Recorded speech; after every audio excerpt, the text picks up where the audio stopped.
നമസ്കാരം, ഞാൻ ആതിര വിജിയാണ്. Welcome to my channel Viji education. ഇന്ന് നമ്മൾ പഠിക്കാൻ പോകുന്ന ടോപ്പിക്കാണ് കൺസ്യൂമർ പ്രൊട്ടക്ഷൻ ആക്ട്, ഉപഭോക്തൃ സംരക്ഷണ നിയമം 2019. ആ നിയമത്തിൽ തന്നെ വരുന്ന എന്താണ് ഈ നിയമം കൊണ്ട് ഉദ്ദേശിക്കുന്നത്, അതിന്റെ ഡെഫിനിഷൻസും അതിൽ വരുന്ന സെക്ഷൻസുമാണ് നമ്മൾ ഇന്ന് നോക്കാൻ പോകുന്നത്. അതിന്റെ ഇൻട്രൊഡക്ഷൻ പാർട്ടാണ് നമ്മൾ ഇന്നത്തെ ക്ലാസ്സിൽ നോക്കാൻ പോകുന്നത്. ക്ലാസ്സിലോട്ട് കിടക്കാം. ഈ നിയമത്തിൽ തന്നെ വരുന്ന ഇമ്പോർട്ടൻറ്റ് സെക്ഷൻസും അതുപോലെ തന്നെ ഇതിന്റെ ഹിസ്റ്ററി പാർട്ട്, എന്തുകൊണ്ടാണ് ഈ നിയമം ഇന്ത്യയിൽ വരാൻ കാരണമായത്, ലോകത്തിൽ തന്നെ എന്തുകൊണ്ടാണ് ഈ നിയമം വരാൻ കാരണമായത് എന്നെല്ലാമാണ് നമ്മൾ ഇന്നത്തെ ക്ലാസ്സിൽ നോക്കാൻ പോകുന്നത്. അതിൽ ഫസ്റ്റ് ആയിട്ട് നോക്കുന്നത് കൺസ്യൂമർ പ്രൊട്ടക്ഷൻ, ഉപഭോക്തൃ സംരക്ഷണ നിയമം വരാൻ കാരണമായ സാഹചര്യം എന്താണ്. നമ്മൾ ആദ്യം മുതലേ പഠിച്ചു തുടങ്ങിയാലേ ബാക്കി അങ്ങോട്ട് സെക്ഷൻസ് കയറി പഠിക്കാൻ പറ്റുള്ളൂ. അപ്പൊ ആദ്യം നമ്മൾ എന്തുകൊണ്ടാണ് ഈ നിയമം വന്നത്, എന്താണ് അതിന് കാരണമായത്, ഇന്ത്യയിൽ എന്തുകൊണ്ടാണ് ഈ നിയമം പാസ്സാക്കിയത് എന്നൊക്കെ ഉള്ള ഒരു ഇതാണ് നമ്മൾ ഇന്ന് നോക്കുന്നത്. അതിനുശേഷം നെക്സ്റ്റ് ക്ലാസ്സിൽ മാത്രമേ നമ്മൾ അതിന്റെ സെക്ഷൻസ് നോക്കുള്ളൂ. അപ്പൊ ഇതിന്റെ ഹിസ്റ്ററി പാർട്ട്, എന്നാണ് ലോക്സഭയിൽ പാസ്സാക്കിയത്, രാജ്യസഭയിൽ പാസ്സാക്കിയത്, ആരാണ് ഒപ്പുവെച്ചത്, ഇതെല്ലാം നമ്മൾ ഇന്നത്തെ ക്ലാസ്സിലാണ് പഠിക്കുന്നത്. ക്ലാസ് ഇഷ്ടമായെങ്കിൽ എല്ലാവരും ലൈക്കും ഷെയറും ചെയ്യുക. ആദ്യം തന്നെ നോക്കി വയ്ക്കേണ്ട കാര്യമാണ് കൺസ്യൂമർ പ്രൊട്ടക്ഷൻ ആക്ട് അഥവാ ഉപഭോക്തൃ സംരക്ഷണ നിയമം നിലവിൽ വന്ന വർഷം ഏതെന്നാണ്. അപ്പോൾ ഉപഭോക്തൃ സംരക്ഷണ നിയമം വന്ന നമ്മൾ ഒരു ഡേറ്റ് പറയുള്ളൂ, 2019. നിലവിൽ വന്ന ഡേറ്റ് ആണ് 2019. ഇതിനു മുന്നേയും ഒരു ഉപഭോക്തൃ സംരക്ഷണ നിയമം ഉണ്ടായിരുന്നു. അതായത് 1986 ഇന്ത്യ ഒരു ഉപഭോക്തൃ സംരക്ഷണ നിയമം പാസ്സാക്കിയിട്ടുണ്ട്. എന്നാൽ അതിനെ പൂർണ്ണമായും ഒഴിവാക്കിയിട്ടാണ്, അതിനെ പൂർണ്ണമായും വേണ്ടെന്ന് വച്ചിട്ടാണ് പുതിയ നിയമം ഇന്ത്യൻ സർക്കാർ നടപ്പിലാക്കിയത്. അത് ഏത് വർഷം എന്ന് ചോദിച്ചാൽ അത് 2019 സാധാരണയായിട്ട് നമ്മൾ ഒരു നിയമം പാസ്സാക്കി അതിൽ എന്തെങ്കിലും വ്യത്യാസം വരുത്തണമെങ്കിൽ, എന്തെങ്കിലും മാറ്റം വരുത്തണമെങ്കിൽ ആ നിയമം ഭേദഗതിയിലൂടെയാണ് നമ്മൾ ചെയ്യുന്നത്. എന്നാൽ ഈ ഉപഭോക്തൃ സംരക്ഷണ നിയമത്തിൽ അങ്ങനെയല്ല ചെയ്തത്. ഉപഭോക്തൃ സംരക്ഷണ നിയമം 1986 ഇന്ത്യയിൽ വന്നപ്പോൾ തന്നെ അതിനുശേഷം അതിൽ നിരവധിയായ മാറ്റങ്ങൾ ഇന്ത്യൻ സർക്കാരിന് മാറ്റം വരുത്തേണ്ട ആവശ്യം ഉണ്ടായി. എന്നാൽ ഈ മാറ്റങ്ങളെല്ലാം തന്നെ അതിൽ ഭേദഗതിയിലൂടെയല്ല നടത്തിയത്. പകരം എന്താണ് ചെയ്തത്, പുതുതായിട്ട് ഈ ഉപഭോക്തൃ സംരക്ഷണ നിയമം 2019 പാസ്സാക്കുകയാണ് ചെയ്തത്. അതിനെ നിരോധിച്ചുകൊണ്ട് പുതിയ നിയമം പാസ്സാക്കുകയാണ് ചെയ്തതെന്ന കാര്യം പ്രത്യേകിച്ച് ഓർമ്മിച്ചു വെക്കുക. അപ്പോൾ നിലവിലെ ഉപഭോക്തൃ സംരക്ഷണ നിയമം ഏത് വർഷത്തിലാണ് വന്നതെന്ന് ചോദിച്ചാൽ അത് 2019. എന്നാൽ ആദ്യം ഒരു നിയമം ഉണ്ടായിരുന്നു എന്ന കാര്യം ഓർക്കുക, അത് 1986. ഇനി നമുക്ക് ഈ ഉപഭോക്തൃ സംരക്ഷണ നിയമം ലോകത്തിൽ എന്തുകൊണ്ടാണ് നടപ്പിലാക്കിയത്, അതിന്റെ ഹിസ്റ്ററി പാർട്ടാണ് നമ്മൾ നോക്കുന്നത്. അതിൽ ആദ്യമായിട്ട് വരുന്ന ഒരു വ്യക്തിയാണ് ജോൺ എഫ് കെന്നഡി. അമേരിക്കൻ പ്രസിഡന്റായ ജോൺ എഫ് കെന്നഡി എന്ന പേര് ഓർമ്മിച്ചു വെക്കുക. എന്താണ് ഇദ്ദേഹം ചെയ്തതെന്ന് ചോദിച്ചാൽ, ലോകത്തിൽ തന്നെ ആദ്യമായിട്ട് ഉപഭോക്തൃ നിയമം, ഉപഭോക്താക്കളുടെ ആവശ്യം എന്നൊരു ആശയം കൊണ്ടുവന്ന വ്യക്തിയാണ് ആര്, ഈ John F Kennedy. John F കെന്നഡിയാണ് ഉപഭോക്തൃ നിയമം എന്ന ആശയം ആദ്യമായി ലോകത്തിൽ തന്നെ അവതരിപ്പിച്ച വ്യക്തിയാണ് അമേരിക്കൻ പ്രസിഡന്റായ ജോൺ എഫ് കെന്നഡി. അദ്ദേഹം ഈ ആവശ്യം ഉന്നയിച്ചത് 1962 മാർച്ച് 15. അത് പിൽക്കാലത്ത് നിയമമാവുകയാണ് ചെയ്തത്. അദ്ദേഹം ഒരു ആവശ്യം, നമ്മളിപ്പോ പണ്ട് കാലങ്ങളിൽ ഓരോരുത്തരും ഓരോ പരാമർശങ്ങൾ നടത്തി പിന്നെ അതിനുള്ള ചർച്ചകളും പ്രമേയങ്ങളും പാസ്സാക്കിയിട്ടാണല്ലോ എല്ലാവരുടെയും ആവശ്യങ്ങളെല്ലാം അല്ലെങ്കിൽ എല്ലാവരുടെയും അഭിപ്രായങ്ങൾ എല്ലാം പാസ്സാക്കിയിട്ടാണ് നമ്മൾ എന്തെന്ന് പറയുന്നത്, തുടർന്ന് വരുന്ന ഓരോ നിയമങ്ങളും പാസ്സാക്കുന്നത്. ഇതിന് കാരണക്കാരനായ വ്യക്തിയാണ് ജോൺ എഫ് കെന്നഡി. ഈ John F Kennedy 1962 March 15 American പാർലമെന്റിൽ ഈ ഉപഭോക്താക്കളുടെ അവകാശങ്ങളെ കുറിച്ച് ഔദ്യോഗികമായിട്ട് എന്താ ചെയ്തത്, പ്രസംഗിച്ചത്. അപ്പൊ ആദ്യമായിട്ട് ഇതിന്റെ ആവശ്യം ഉന്നയിച്ചതും ജോൺ എഫ് കെന്നഡിയാണ്. ഇദ്ദേഹം അമേരിക്കൻ പാർലമെന്റിൽ ഇതിനെപ്പറ്റി പ്രസംഗിച്ചത് എന്നു ചോദിച്ചാൽ അത് 1962 മാർച്ച് 15. ഈ മാർച്ച് 15 ഡേറ്റ് ഓർമ്മിച്ചു വെക്കുക. എന്താണ് മാർച്ച് 15? ലോക ഉപഭോക്തൃ ദിനമാണ്. ഇദ്ദേഹത്തിനോടുള്ള അല്ലെങ്കിൽ ഇദ്ദേഹം പ്രസംഗിച്ചതിന്റെ ഓർമ്മയ്ക്കായിട്ടാണ് ലോകമെമ്പാടും മാർച്ച് 15 ലോക ഉപഭോക്തൃ ദിനമായിട്ട് ആചരിച്ചു വരുന്നത്. ഇത് എന്നു മുതലാണ് ആചരിച്ചു തുടങ്ങിയെന്ന് ചോദിച്ചാൽ അത് 1983 മുതലാണ്. 1983 മുതലാണ് മാർച്ച് 15 ലോക ഉപഭോക്തൃ ദിനമായിട്ട് ആചരിച്ചു വരുന്നത്. ഈ ഉപഭോക്താക്കളുടെ അവകാശങ്ങൾ, അവയുടെ സംരക്ഷണത്തെയും കുറിച്ച് UN അതിനുശേഷം ഒരു പ്രമേയം പാസ്സാക്കിയിട്ടുണ്ട്. UN പ്രമേയം പാസ്സാക്കിയത് അല്ലെങ്കിൽ UN പ്രമേയം അവതരിപ്പിച്ചത് എന്നു ചോദിച്ചാൽ അത് 1985 ഏപ്രിൽ 16 ആ പ്രമേയം അംഗീകരിക്കപ്പെട്ടത്. ഉപഭോക്തൃ സംരക്ഷണം അടിസ്ഥാനമാക്കി UN അവതരിപ്പിച്ച പ്രമേയമാണ് UNGCP. ഇത് ഔദ്യോഗികമായിട്ട് അന്ന് പാസ്സാക്കിയതെന്ന് ചോദിച്ചാൽ 1985 ഏപ്രിൽ 16 ഈ പ്രമേയം ഔദ്യോഗികമായിട്ട് പാസ്സാക്കിയത്. ഈ പ്രമേയത്തിന്റെ പിൻബലത്തോടു കൂടി തന്നെ ലോകമെമ്പാടുമുള്ള രാജ്യങ്ങളെല്ലാം തന്നെ ഉപഭോക്താക്കളുടെ സംരക്ഷണ നിയമത്തെക്കുറിച്ച് ബോധവാന്മാരാവുകയും അവർ ഈ ഉപഭോക്തൃ സംരക്ഷണ നിയമം ലോകമെമ്പാടുമുള്ള രാജ്യങ്ങളിൽ നടപ്പിലാക്കുവാൻ ശ്രമിക്കുകയും ചെയ്തിട്ടുണ്ട്. ഇതിന്റെ ഫലമായിട്ട് ഇന്ത്യയിലും ഉപഭോക്തൃ സംരക്ഷണ നിയമം നിലവിൽ വന്നു. എന്നാണ് നിലവിൽ വന്നത്? ഞാൻ ആദ്യം പറഞ്ഞു 1986 ഇന്ത്യയിൽ ഉപഭോക്തൃ സംരക്ഷണ നിയമം നിലവിൽ വന്നതെന്ന് ചോദിക്കും. അപ്പോൾ 1986 ഡിസംബർ 24 1986 ഡിസംബർ 24 ഇന്ത്യയിൽ ഉപഭോക്തൃ സംരക്ഷണ നിയമം നിലവിൽ വന്നത്. 1986 ഇന്ത്യയിൽ ആദ്യമായിട്ട് ഉപഭോക്തൃ സംരക്ഷണ നിയമം പാസ്സാക്കിയത്. ഇത് നിലവിൽ വരുമ്പോൾ എത്ര ചാപ്റ്റേഴ്സ് ആണ് ഇതിൽ ഉണ്ടായിരുന്നത്? 4 ചാപ്റ്റേഴ്സും 31 സെക്ഷൻസുമാണ് ഈ ആക്ട് പാസ്സാക്കുമ്പോൾ ഉണ്ടായിരുന്നത്. അപ്പൊ ഈ ആക്ടിൽ ആദ്യത്തെ 1986 ഉപഭോക്തൃ സംരക്ഷണ നിയമത്തിൽ ടോട്ടൽ ഉണ്ടായിരുന്ന ചാപ്റ്റേഴ്സ് 4 ചാപ്റ്റേഴ്സും അതുപോലെ തന്നെ 31 സെക്ഷൻസുമാണ് ഇത് നിലവിൽ വന്നപ്പോൾ ഉണ്ടായിരുന്നത്. ഈ നിയമം പാസ്സാക്കുമ്പോഴുള്ള ഇന്ത്യയിലെ പ്രധാനമന്ത്രിയായിരുന്നു രാജീവ് ഗാന്ധിയും അതുപോലെ തന്നെ അന്നത്തെ പ്രസിഡന്റ് ആയിരുന്നു ജ്ഞാനി സെയിൽ സിംഗും. ആരാണ് അന്നത്തെ പ്രധാനമന്ത്രി? അന്നത്തെ പ്രധാനമന്ത്രി രാജീവ് ഗാന്ധിയും അതുപോലെ തന്നെ അന്നത്തെ പ്രൈം മിനിസ്റ്റർ അല്ലെങ്കിൽ പ്രസിഡന്റ് ആരെന്ന് ചോദിച്ചാൽ ആരെന്ന് പറയാം? ജ്ഞാനി സെയിൽ സിംഗുമാണ്. അത് നിലവിൽ വരുമ്പോൾ ഈ കൺസ്യൂമർ പ്രൊട്ടക്ഷൻ ആക്ട് 1986 നിലവിൽ വരുമ്പോൾ ഇന്ത്യയിൽ ഉണ്ടായിരുന്നത്. ഇനി നമുക്ക് 1986 കൺസ്യൂമർ പ്രൊട്ടക്ഷൻ ആക്ടിൽ ഏതൊക്കെ ചാപ്റ്റേഴ്സ് ആണ് ഉണ്ടായിരുന്നേ നോക്കാം. ടോട്ടൽ ആയിട്ട് 4 ചാപ്റ്റേഴ്സും 31 സെക്ഷൻസും ആണെന്നാണ് പറഞ്ഞത്. അതിൽ നമ്മൾ ഓരോ ചാപ്റ്റേഴ്സ് ആയിട്ട് ഇനി നോക്കുകയാണ്. മെയിൻ ആയിട്ട് പഠിക്കേണ്ടത് എത്ര ചാപ്റ്റേഴ്സ് ഉണ്ടായിരുന്നു അല്ലെങ്കിൽ എത്ര സെക്ഷൻ ഉണ്ടായിരുന്നു എന്ന് പഠിക്കുക. കൂടാതെ തന്നെ ആ ഓരോ ചാപ്റ്റേഴ്സ്, ആ 4 ചാപ്റ്റേഴ്സും ഓരോ ഭാഗത്തിൽ വരുന്ന ചാപ്റ്റേഴ്സ് ഏതൊക്കെയെന്ന് നോക്കി വെക്കുക. കാരണം ഇനി വരുന്ന ചാപ്റ്റേഴ്സ്, അടുത്ത് വരുന്ന ഭേദഗതി അല്ലെങ്കിൽ അടുത്ത 2019 പുതിയ നിയമം വരികയാണല്ലോ ചെയ്തത്. അപ്പോൾ ഈ ചാപ്റ്റേഴ്സിന്റെ എണ്ണം കൂടിയിട്ടുണ്ട്. 4 ചാപ്റ്റേഴ്സ് എന്നത് 2019 പുതിയ നിയമം വന്നപ്പോൾ അത് 8 ചാപ്റ്റേഴ്സ് ആയി മാറുകയും ഈ 31 സെക്ഷൻസ് എന്ന് പറയുന്നത് പുതിയത് വന്നപ്പോൾ അത് 107 സെക്ഷൻസ് ആയിട്ട് മാറുകയുമാണ് ചെയ്തത്. അതിൽ നമ്മൾ ഇതിൽ എത്രയൊക്കെ ചാപ്റ്റേഴ്സ് ഉണ്ടെന്ന് മാത്രം നോക്കി വെക്കുക ആദ്യമായിട്ട്. അപ്പൊ ഇതിൽ 4 ചാപ്റ്റേഴ്സ് ആണ് ഇതിലുള്ളത്. അതിൽ ഫസ്റ്റ് ചാപ്റ്റർ എന്ന് പറയുന്നത് പ്രാഥമികം. എല്ലാ ആക്ട് എടുത്താലും ആദ്യത്തെ ചാപ്റ്റർ ഏത് തന്നെ ആയിരിക്കും? പ്രാഥമികം. അതിന്റെ പ്രാഥമികമായ വിവരങ്ങൾ, അതിനെ പറ്റിയിട്ടുള്ള ഡെഫിനിഷൻസും അതിന്റെ ഇൻട്രൊഡക്ഷനുമാണ് ആദ്യത്തെ ചാപ്റ്ററിലുള്ളത്. ആദ്യത്തെ ചാപ്റ്റർ പ്രാഥമികം. ഇനി രണ്ടാമത്തെ ചാപ്റ്റർ ഏതെന്ന് ചോദിച്ചാൽ ഉപഭോക്തൃ സംരക്ഷണ സമിതി. എന്താണ്? ഉപഭോക്തൃ സംരക്ഷണ സമിതിയെ കുറിച്ചാണ് രണ്ടാമത്തെ ചാപ്റ്ററിൽ പറയുന്നത്. ഇനി മൂന്നാമത്തെ ചാപ്റ്ററിലാവട്ടെ ഉപഭോക്തൃ തർക്കപരിഹാര ഏജൻസിയെ കുറിച്ച് പറയുന്ന ചാപ്റ്റർ ആണ് മൂന്നാമത്തെ ചാപ്റ്റർ. ഇനി നാലാമത്തെ ചാപ്റ്റർ എന്ന് വെച്ചാൽ മിസലീനിയസ്. ഇവയിലൊന്നും പറയാത്ത ബാക്കിയുള്ള പൊതുവായിട്ടുള്ള കാര്യങ്ങളെല്ലാം പറയുന്നത് തന്നെ മിസലീനിയസിലാണ്. അപ്പോൾ ആദ്യത്തെ ചാപ്റ്റേഴ്സ് ഏതാണ്? പ്രാഥമികം. രണ്ടാമത്തെ ചാപ്റ്റേഴ്സ് ഉപഭോക്തൃ സംരക്ഷണ സമിതി. ഇനി മൂന്നാമത്തെ ചാപ്റ്റർ ചോദിച്ചാൽ ഉപഭോക്തൃ തർക്കപരിഹാര ഏജൻസിയും. നാലാമത്തെ ചാപ്റ്റർ ചോദിക്കണമെങ്കിൽ മിസലീനിയസും ആണെന്ന് ഓർത്തു വെക്കുക. ടോട്ടൽ ആയിട്ട് 1986 കൺസ്യൂമർ പ്രൊട്ടക്ഷൻ ആക്ടില് 4 ചാപ്റ്റേഴ്സും 31 സെക്ഷൻസുമാണ് ഉള്ളത്. ഇതൊരിക്കലും മറക്കരുത്.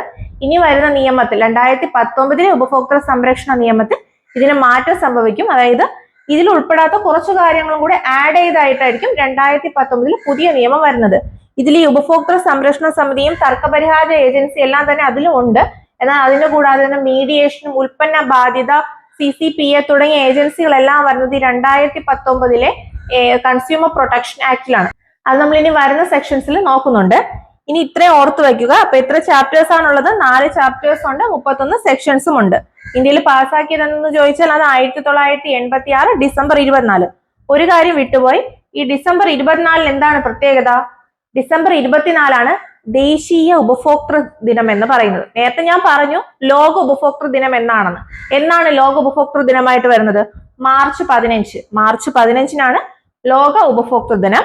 എന്നാൽ ഡിസംബർ 24 ദേശീയ തലത്തിൽ ഇന്ത്യയിൽ ആദ്യമായി ഇത് പാസ്സാക്കിയതിന്റെ ഓർമ്മ, ഇത് നടപ്പിലാക്കിയതിന്റെ ഓർമ്മയ്ക്കായിട്ട് ഡിസംബർ 24 ദേശീയ തലത്തിൽ ഇന്ത്യയിൽ എന്തായിട്ട് ആചരിച്ചു വരുന്നത്? ഉപഭോക്തൃ സംരക്ഷണ ദിനം, ഒരു ഉപഭോക്തൃ ദിനമായിട്ട് ആചരിച്ചു വരുന്നത് ഡിസംബർ 24 പ്രത്യേകിച്ച് ഓർമ്മിച്ചു വെക്കുക. ഇനി നമ്മൾ പറയുന്ന ഒരു ടോൾ ഫ്രീ നമ്പർ ആണ്. എന്താണ്? ഉപഭോക്താക്കൾക്ക് തങ്ങളുടെ അവകാശങ്ങൾ സംരക്ഷിക്കുന്നതിന് അല്ലെങ്കിൽ എന്തെങ്കിലും പരാതികൾ ഉണ്ടെങ്കിൽ അവർ അത് കംപ്ലൈന്റ് ചെയ്യുന്ന ഒരു ടോൾ ഫ്രീ നമ്പർ ഇന്ത്യയിൽ സർക്കാർ കൊടുത്തിട്ടുണ്ട്. ആ ടോൾ ഫ്രീ നമ്പർ ഏതാണെന്നാണ് നീ നോക്കുന്നത്. അതാണ് 1811-4000. എന്താണ്? 1811-4000. അല്ലെങ്കിൽ വേറൊരു ടോൾ ഫ്രീ നമ്പറും കൂടെ ഉണ്ട്, അതാണ് 1915. ഏതാണ്? 2 നമ്പർ ഉണ്ട്. കൂടുതലായിട്ടും ചോദിക്കുന്നത് ഇതാണ്, 1811-4000. അതുകൂടാതെയുള്ള അടുത്ത നമ്പർ ഏതെന്ന് ചോദിച്ചാൽ അത് 1915 ആണെന്ന കാര്യം ഓർത്തു വെക്കുക. ഇതെല്ലാം തന്നെ പരീക്ഷയ്ക്ക് ചോദിച്ചിട്ടുള്ളതാണ്. ഇതിൽ ഹിസ്റ്ററി പാർട്ട് ഇതുവരെയായിട്ടും പരീക്ഷയ്ക്ക് ചോദിച്ചിട്ടില്ല. ആരാണത് ആദ്യമായിട്ട് ഉന്നയിച്ചത് എന്ന ആ വർഷം അതൊന്നും ചോദിച്ചിട്ടില്ല. എങ്കിലും അതൊന്ന് ഓർത്തു വയ്ക്കുക. ഇനി വരുന്ന എക്സാമുകളിൽ അത് പ്രതീക്ഷിക്കാം. ആ ഒരു ടേമിൽ നിന്ന് ക്വസ്റ്റ്യൻ ചോദിക്കാനുള്ളത് പ്രതീക്ഷിക്കാം. ആദ്യമായിട്ട് പറഞ്ഞത് ആരെന്നാണ്? അമേരിക്കൻ പ്രസിഡന്റായ ജോൺ എഫ് കെന്നഡിയാണ്. അദ്ദേഹം അമേരിക്കൻ പാർലമെന്റിൽ പ്രസംഗിച്ചത് 62 മാർച്ച് 15-നാണ്. കൂടാതെ UN അവതരിപ്പിച്ച പ്രമേയം അറിയപ്പെടുന്ന പേരാണ് UNGCP. ഇത് അംഗീകരിച്ച ഡേറ്റ് ആണ് 85 ഏപ്രിൽ 16 എന്ന് പറയുന്നത്. ഇന്ത്യയിൽ നിലവിൽ വന്നത് 86-ലാണ്. 1986 ഡിസംബർ 24-ലാണ്. അതുകൊണ്ട് തന്നെയാണ് ഡിസംബർ 24-ന് ദേശീയ ഉപഭോക്തൃ ദിനം എന്ന് പറയുന്നത്. അന്നത്തെ പ്രധാനമന്ത്രി ആരായിരുന്നു? രാജീവ് ഗാന്ധിയും. അതുപോലെ തന്നെ അന്നത്തെ പ്രസിഡന്റ് ചോദിച്ചത് ഗ്യാനി സെയിൽ സിംഗുമാണ്. നിലവിൽ വന്നപ്പോൾ 4 ചാപ്റ്റേഴ്സും 31 സെക്ഷൻസുമാണ് ഉണ്ടായിരുന്നത്. അതിൽ ഒന്നാമത്തെ ചാപ്റ്റർ എന്ന് പറയുന്ന പ്രാഥമികവും, രണ്ടാമത്തെ ചാപ്റ്റർ എന്ന് പറയുന്നത് ഉപഭോക്തൃ സംരക്ഷണ സമിതിയും, മൂന്നാമത്തെ ചാപ്റ്റർ എന്ന് പറയുന്നത് ഉപഭോക്തൃ തർക്ക പരിഹാര ഏജൻസിയും, 4ാമത്തെ ചാപ്റ്റർ എന്ന് പറയുന്നത് ഏതാണ്? മിസലേനിയസ് അഥവാ പല വകയുമാണ്. കൂടാതെ ലാസ്റ്റ് ആയിട്ട് നമ്മൾ പഠിച്ചത് അതിൽ എന്താണ്? അതിൽ ടോൾ ഫ്രീ നമ്പർ ആണ് പഠിച്ചത്.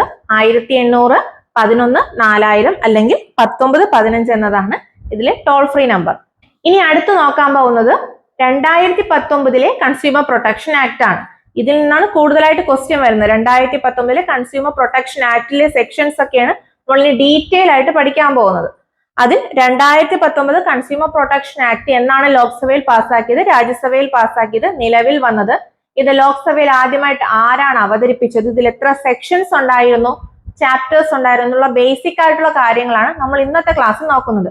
വരുന്ന ക്ലാസ്സുകളിലാണ് അടുത്ത് വരുന്ന സെക്ഷൻസ് ഓരോന്നായിട്ട് നമ്മൾ ഡീറ്റെയിൽ ആയിട്ട് പഠിക്കുന്നത്. നെക്സ്റ്റ് വരുന്ന ക്ലാസ്സുകളിലാണ്. എല്ലാവരും ഈ ക്ലാസ്സിന്റെ ഒരു ഇൻട്രൊഡക്ഷൻ കാണുക, എങ്കിൽ മാത്രമേ തുടർന്ന് വരുന്ന ക്ലാസ്സുകളിൽ നമുക്ക് അതിന്റെ കണ്ടിന്യൂഷൻ ആണ്. അപ്പോൾ ഫസ്റ്റ് ആയിട്ട് ഈ ക്ലാസ് കാണുക. 2019-ലെ കൺസ്യൂമർ പ്രൊട്ടക്ഷൻ ആക്ട് ഞാൻ നേരത്തെ പറഞ്ഞല്ലോ, 1986-ലാണ് ഇന്ത്യയിൽ ആദ്യമായിട്ട് കൺസ്യൂമർ പ്രൊട്ടക്ഷൻ ആക്ട് നിലവിൽ വന്നത്. എന്നാൽ അന്ന് നിലവിൽ വന്നപ്പോൾ ഇതിൽ കേവലം 4 ചാപ്റ്റേഴ്സ് 31 സെക്ഷൻസ് മാത്രമേ ഉണ്ടായിരുന്നുള്ളൂ. ആ വർഷങ്ങളിൽ നിന്നും ഈ 2000 കഴിഞ്ഞ് 2019-ലോട്ട് വന്നപ്പോഴേക്കും ഒരുപാട് മാറ്റങ്ങൾ ഇന്ത്യയിൽ ടെക്നോളജി പരമായിട്ടും സാമ്പത്തികപരമായിട്ടും സാങ്കേതികപരമായിട്ടും ഒരുപാട് മാറ്റങ്ങളാണ് ഇന്ത്യയിൽ എന്നല്ല ലോകത്തിലെമ്പാടും തന്നെ ഉണ്ടായത്. ഈ മാറ്റങ്ങളൊന്നും തന്നെ ഉൾക്കൊണ്ടായിരുന്നില്ല 1986-ൽ നിയമം ഉണ്ടായിരുന്നത്. അത് അന്നത്തെ സാഹചര്യത്തിനനുസരിച്ചുള്ള നിയമമായിരുന്നു 1986-ലെ ഉപഭോക്താക്കളുടെ സംരക്ഷണ നിയമം. അതായത് നമ്മളിപ്പം കൂടുതലായിട്ട് വരുന്നത് ഇ കൊമേഴ്സ് അങ്ങനെയുള്ള ഇലക്ട്രോണിക് പരമായിട്ടുള്ള നമ്മൾ ഡിജിറ്റൽ ആയിട്ടുള്ള കാര്യങ്ങളല്ലേ. എന്നാൽ ഇതൊന്നും തന്നെ ഈ 1986-ലെ ഉപഭോക്തൃ സംരക്ഷണ നിയമത്തിൽ ഉൾപ്പെടുത്തിയിരുന്നില്ല. എന്നാൽ അതെല്ലാം പുതുക്കി, അതായത് ഇ കൊമേഴ്സിനെല്ലാം ഉൾപ്പെടുത്തിക്കൊണ്ടാണ് 2019-ൽ പ്രധാനമായിട്ടും ഈ ഉപഭോക്തൃ സംരക്ഷണ നിയമം ഇന്ത്യയിൽ നിലവിൽ വന്ന കാര്യമെന്ന് ഓർമ്മിച്ചു വെക്കുക. അപ്പോൾ എന്താണ് ഈ സാഹചര്യം? പഴയ നിയമം വേണ്ട, പുതിയ നിയമം മതി, അല്ലെങ്കിൽ പുതിയ നിയമം എന്തുകൊണ്ടാണ് നിലവിൽ വന്നത്, അതിന്റെ സാഹചര്യം എന്താണെന്ന് ഓർക്കുക. പണ്ട് കാലങ്ങളിൽ ഇ കൊമേഴ്സ് ഒന്നും അത്രയ്ക്കധികം വന്നിട്ടില്ലായിരുന്നു. എന്നാൽ ഇന്നത്തെ കാലത്ത് എന്താണ്? ഇ കൊമേഴ്സ് ആണ് കൂടുതലും. ഏറ്റവും കൂടുതലായിട്ട് ഇപ്പൊ വരുന്നത് ഇ കൊമേഴ്സ് ആണ്. അപ്പൊ ഇ കൊമേഴ്സിൽ വരുന്ന ഓരോ കാര്യങ്ങളെല്ലാം ഉൾപ്പെടുത്തിക്കൊണ്ടാണ് ഈ പുതിയ 2019-ലെ CPA അല്ലെങ്കിൽ കൺസ്യൂമർ പ്രൊട്ടക്ഷൻ ആക്ടിൽ ഓരോ ഡീറ്റെയിൽ ആയിട്ട് ഓരോ സെക്ഷൻസ് ആയിട്ട് ഉൾപ്പെടുത്തിയിരിക്കുന്ന എന്ന കാര്യം ഓർമ്മിച്ചു കൊണ്ടുവരിക. അപ്പോൾ ആദ്യമായിട്ട് ഡീറ്റെയിൽ ആയിട്ട് ഇത് ഓർത്തു വയ്ക്കുക. 1986-ലെ കൺസ്യൂമർ പ്രൊട്ടക്ഷൻ ആക്ടിനെ ക്യാൻസൽ ചെയ്തുകൊണ്ടാണ് 2019-ൽ കൺസ്യൂമർ പ്രൊട്ടക്ഷൻ ആക്ട് വന്നത്. ഇപ്പോൾ നിലവിൽ ഒരു ആക്ടേ ഉള്ളൂ. അതിനെ ഭേദഗതിയല്ല ചെയ്തിട്ടുള്ളത്. പകരം 2019-ൽ അത് നിരോധിച്ചുകൊണ്ട്, അത് വേണ്ട എന്ന് വെച്ചുകൊണ്ട് പുതിയ ആക്ട് ആണ് 2019-ൽ നിലവിൽ വന്നത് എന്ന കാര്യം ഓർമ്മിച്ചു വെക്കുക. ഇനി നമ്മൾ നോക്കാൻ പോകുന്നത് 2019-ലെ കൺസ്യൂമർ പ്രൊട്ടക്ഷൻ ആക്ട് ലോക്സഭയിൽ എന്നാണ് പാസ്സാക്കിയത്, രാജ്യസഭയിൽ എന്നാണ് പാസ്സാക്കിയത്, അതാണ് നോക്കാൻ പോകുന്നത്. അതിൽ ആദ്യമായിട്ട് ലോക്സഭയിൽ പാസ്സാക്കിയ ഡേറ്റ് ആണ് 2019 ജൂലൈ 30. ലോക്സഭയിൽ പാസ്സാക്കിയത് 2019 ജൂലൈ 30-നാണ്. അതുപോലെ തന്നെ ഈ ലോക്സഭയിൽ ഇത് ആദ്യമായിട്ട് അവതരിപ്പിച്ചത് ആരെന്ന് ചോദിച്ചാൽ അന്ന് രാംവിലാസ് പാസ്വാൻ എന്ന വ്യക്തിയാണ്. എന്താണ്? രാംവിലാസ് പാസ്വാൻ എന്ന് പറഞ്ഞ വ്യക്തിയാണ് 2019 ലോക്സഭയില് ഈ ഉപഭോക്തൃ സംരക്ഷണ നിയമത്തെ കുറിച്ച് പാർലമെന്റിൽ അവതരിപ്പിച്ചത്. ബില്ല് അവതരിപ്പിച്ചത് രാംവിലാസ് പാസ്വാൻ ആണ്.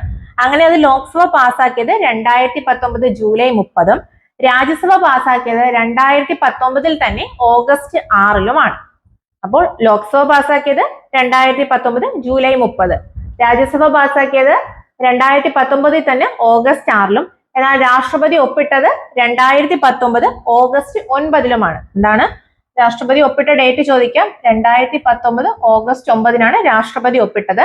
കൺസ്യൂമർ പ്രൊട്ടക്ഷൻ ആക്ടിൽ ഒപ്പുവെച്ച രാഷ്ട്രപതിയാണ് രാംനാഥ് കോവിന്ദ്. 2019 നിലവിൽ വന്നത്. അപ്പൊ 2019 ഓഗസ്റ്റ് 9 രാംനാഥ് കോവിന്ദ് എന്ത് ചെയ്തത്? ഈ ബില്ലിൽ ഒപ്പുവെച്ചത്. എന്നാൽ ഇത് നിലവിൽ വന്നത് എന്നാണെന്ന് ചോദിച്ചാൽ അത് 2020 ജൂലൈ 20 എന്താണ് 2020 ജൂലൈ 20 കൺസ്യൂമർ പ്രൊട്ടക്ഷൻ ആക്ട് നിലവിൽ വന്നത്. ഇത് വെരി വെരി ഇമ്പോർട്ടന്റ് ആണ് ഈ ഡേറ്റ്. എന്തുകൊണ്ടാണെന്ന് ചോദിച്ചാൽ ക്വസ്റ്റ്യൻ വരും. 2019 നിലവിൽ വന്ന കൺസ്യൂമർ പ്രൊട്ടക്ഷൻ ആക്ട് അല്ലെങ്കിൽ 2019 പാസ്സാക്കിയ കൺസ്യൂമർ പ്രൊട്ടക്ഷൻ ആക്ട് ഇന്ത്യയിൽ നിലവിൽ വന്നത് 2019 തന്നെയാണ്. അതുപോലെ തന്നെ രണ്ടാമത്തെ സ്റ്റേറ്റ്മെന്റ് 2019 നിലവിൽ വന്ന കൺസ്യൂമർ 2019 പാസ്സാക്കിയ കൺസ്യൂമർ പ്രൊട്ടക്ഷൻ ആക്ട് നിലവിൽ വന്നത് 2020. നമ്മൾ ഡൗട്ട് വരും, 2019 ആക്ട് എന്ന് പറയുന്നത്, അപ്പൊ 2020 നിലവിൽ വരുമോ എന്നൊക്കെ നമുക്ക് ഡൗട്ട് വരാം. അപ്പൊ ഒന്ന് ഡൗട്ട് വരുത്തരുത്. നിലവിൽ വന്ന ഡേറ്റ് ചോദിച്ചാൽ 2020 ജൂലൈ 20 2020 ജൂലൈ 20 ഈ കൺസ്യൂമർ പ്രൊട്ടക്ഷൻ ആക്ട് ഇന്ത്യയിൽ നിലവിൽ വന്ന കാര്യമെന്ന് ഓർമ്മിച്ചു വെക്കുക. ഏറ്റവും ഇമ്പോർട്ടന്റ് ഇതാണ്. പാസ്സാക്കിയതൊക്കെ ചോദിക്കും. ലോക്സഭയിലൊക്കെ അവതരിപ്പിച്ചത് 2019, എന്നാൽ ഇത് ഇന്ത്യയിൽ നിലവിൽ വന്നത് മാത്രം 2020 ജൂലൈ 20 കാര്യം ഓർത്തു വെക്കുക. ഇത്രയും ഡേറ്റ് ഓർമ്മയുണ്ടല്ലോ. ലോക്സഭയിൽ പാസ്സാക്കിയ 2019 ജൂലൈ 30, രാജ്യസഭ 2019 ഓഗസ്റ്റ് 6, രാഷ്ട്രപതി ഒപ്പുവെച്ചത് 2019 ഓഗസ്റ്റ് 9, നിലവിൽ വന്നത് മാത്രം 2020 നെക്സ്റ്റ് ഇയർ ആണ് 2020 ജൂലൈ 20. അന്നത്തെ രാഷ്ട്രപതിയായിരുന്നു രാംനാഥ് കോവിന്ദ്. ഇത് ലോക്സഭയിൽ പാസ്സാക്കി അല്ലെങ്കിൽ ലോക്സഭയിൽ അവതരിപ്പിച്ചത് ആരെന്ന് ചോദിച്ചാൽ അത് രാംവിലാസ് പാസ്വാൻ ആണ്. ഇനി ഇത് നിലവിൽ വന്നപ്പോൾ ഞാൻ നേരത്തെ പറഞ്ഞു 1986 എത്ര ചാപ്റ്റേഴ്സ് ആണ് ഉണ്ടായിരുന്നത്? 4 ചാപ്റ്റേഴ്സും 31 സെക്ഷൻസും. എന്നാൽ നിലവിൽ 2019 കൺസ്യൂമർ പ്രൊട്ടക്ഷൻ ആക്ടിലുള്ള ചാപ്റ്റേഴ്സ് എത്രയെന്ന് ചോദിച്ചാൽ അത് 8 ചാപ്റ്റേഴ്സ് ആണ് വന്നത്. 4 നിന്ന് മാറി 8 ചാപ്റ്റേഴ്സ് ആണ് ഇതിലുള്ളത്. അതുപോലെ തന്നെ 31 സെക്ഷൻസ് ഉണ്ടായിരുന്നത്. ഇപ്പോഴത്തെ ആക്ടിൽ എത്ര സെക്ഷൻസ് ആണുള്ളത്? 107 സെക്ഷൻസ് ആണ് ഇപ്പൊ നിലവിലുള്ളത്. അപ്പോൾ ഇപ്പോൾ ഉള്ള ചാപ്റ്റേഴ്സ് ചോദിച്ചാൽ അത് 8 ചാപ്റ്റേഴ്സും 107 സെക്ഷൻസുമാണ് ഇപ്പോൾ നിലവിലുള്ളത്. 8 ചാപ്റ്റേഴ്സും 107 സെക്ഷൻസുമാണ് ഈ പുതിയ കൺസ്യൂമർ പ്രൊട്ടക്ഷൻ ആക്ട് 2019 നിലവിലുള്ളത്. ഇനി അതിൽ ഓരോ ചാപ്റ്റേഴ്സും 8 ചാപ്റ്റേഴ്സിൽ എന്താണ് പറയുന്നതെന്നാണ് നമ്മൾ ഇനി നോക്കാൻ പോകുന്നത്. അതിൽ ആദ്യത്തെ ചാപ്റ്റേഴ്സ് എന്ത് തന്നെ ആയിരിക്കും? നേരത്തെ പറഞ്ഞു പ്രാഥമികം, ഫസ്റ്റത്തെ ഇൻട്രൊഡക്ഷൻ പാർട്ടായിരിക്കും ഫസ്റ്റ് ചാപ്റ്ററിൽ വരുന്നത്. ഇനി സെക്കൻഡ് ചാപ്റ്ററിൽ വരുന്നതാണ് ഉപഭോക്തൃ സംരക്ഷണ സമിതി. അതെന്താണ്? പഴയ നിയമത്തിലും ഉണ്ടായിരുന്നു. സെക്കൻഡ് ചാപ്റ്ററിൽ തന്നെയായിരുന്നു ഉപഭോക്തൃ സംരക്ഷണ സമിതി. അതേപോലെ തന്നെ ഈ പുതിയ നിയമത്തിലും രണ്ടാമത്തെ ചാപ്റ്റർ ആയിട്ട് വരുന്നത് ഉപഭോക്തൃ സംരക്ഷണ സമിതി.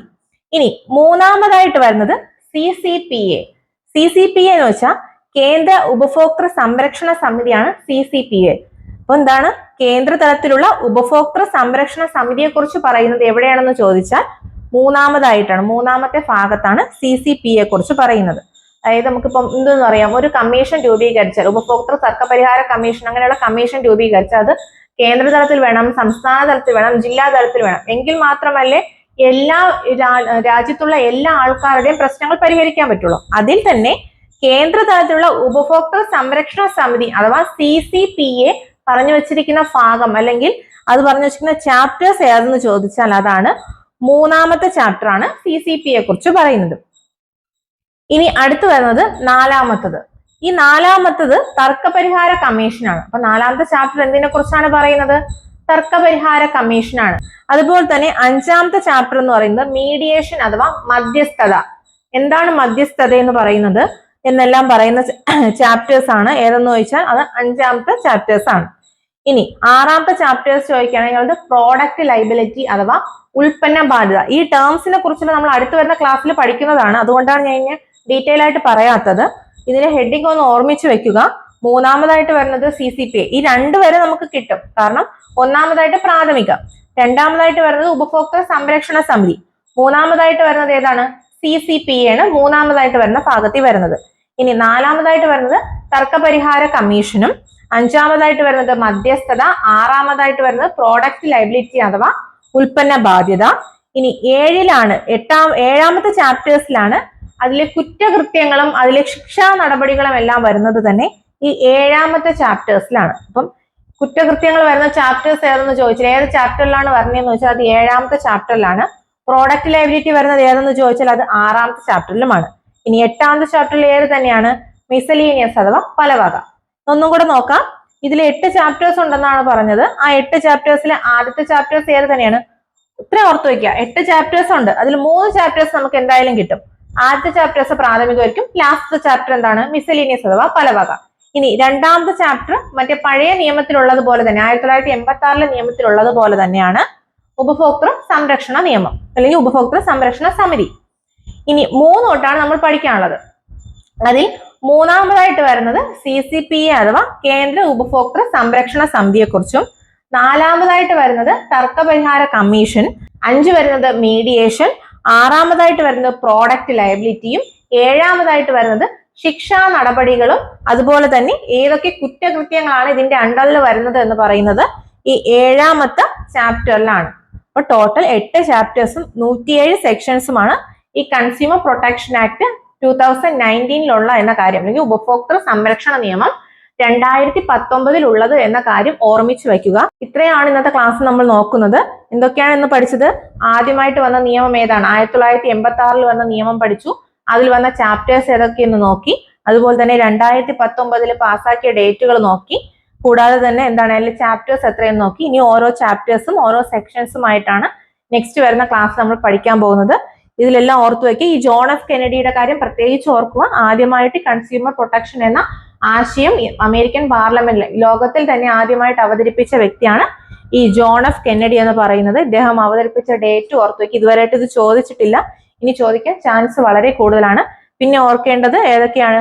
ദേശീയ ഉപഭോക്തൃ ദിനം, ലോക ഉപഭോക്തൃ ദിനം ഓർത്തു വയ്ക്കുക. കൂടാതെ ഇതിൽ ഇന്നത്തെ ഇപ്പോഴത്തെ നിലവിലെ ചാപ്റ്റേഴ്സ് ഏതൊക്കെയാന്ന് നോക്കുക. ഇതിൽ ഈ തർക്കപരിഹാര കമ്മീഷൻ, മധ്യസ്ഥത, പ്രോഡക്റ്റ് ലയബിലിറ്റി ഇതെല്ലാം തന്നെ ഇപ്പോഴത്തെ ആക്ടിൽ കൂട്ടിച്ചേർക്കപ്പെട്ട കാര്യമാണ്. അതായത് 86 ആക്ടിൽ ഇതില്ലായിരുന്നു. പകരം ഈ 1910 അല്ലെങ്കിൽ പകരം 2019 തർക്കപരിഹാര കമ്മീഷനിലാണ് മധ്യസ്ഥത, പ്രോഡക്റ്റ് ലയബിലിറ്റി, അതുപോലെ തന്നെ തർക്കപരിഹാര കമ്മീഷൻ എന്നിവയെല്ലാം തന്നെ വന്നത് എന്ന കാര്യം കൂടി ഓർത്ത് വയ്ക്കുക. കൂടാതെ 2019 CPA ആക്ട് പാസ്സാക്കിയതെന്ന് ചോദിച്ചാൽ 2020 2020 ജൂലൈ 20 ഇത് പാസ്സാക്കി എന്ന കാര്യം കൂടി ഓർത്ത് വയ്ക്കുക.